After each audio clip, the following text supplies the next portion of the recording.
बिस्मिल्लाहिर्रहमानिर्रहीम। अस्सलाम वालेकुम नाज़रीन, बीक साबर साबरी तुहाडी सेवा च हाज़र है।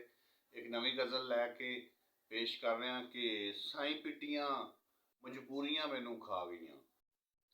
साईं पिटियां मजबूरियां मैनू खा गईयां, कुछ सजना दियां दूरियां मैनू खा गईयां। जद बेले विच रांझा नज़री आया ना, जद बेले विच रांझा नज़री आया ना, घ्यो विच गुज्जियां चूरियां मैनू खा गईयां। ते कदे नशीलियां अखां मैनू आ डंगिया, कदे नशीलियां अखां मैनू आ डंगिया, कदे ओ जुल्फां पूरियां मैनू खा गईयां।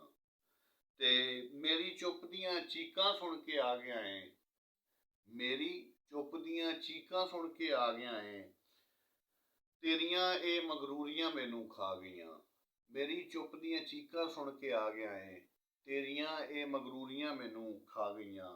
ते तेरे पिछे दिल तली ते धरी फिरना, तेरे पिछे दिल तली ते धरी फिरना, तेरियां ना मंजूरियां मैनू खा गईयां। तेरे पिछे दिल तली ते धरी फिरना, तेरियां ना मंजूरियां मैनू खा गईयां।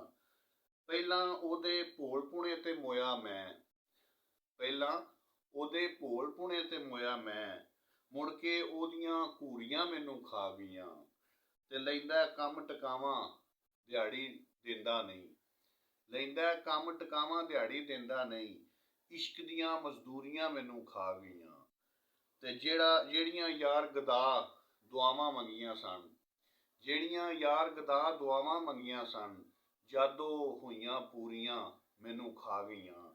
साईं पिटियां मजबूरियां मैनू खा गईयां, कुछ सजना दियां दूरियां मैनू खा गईयां। उम्मीद करना कि तुहानू गज़ल पसंद आवेगी। पसंद आवे तो लाइक करो, शेयर करो, चैनल को सबसक्राइब करो। ये बीक साबर साबरी नू इजाजत दिओ। रब रखा।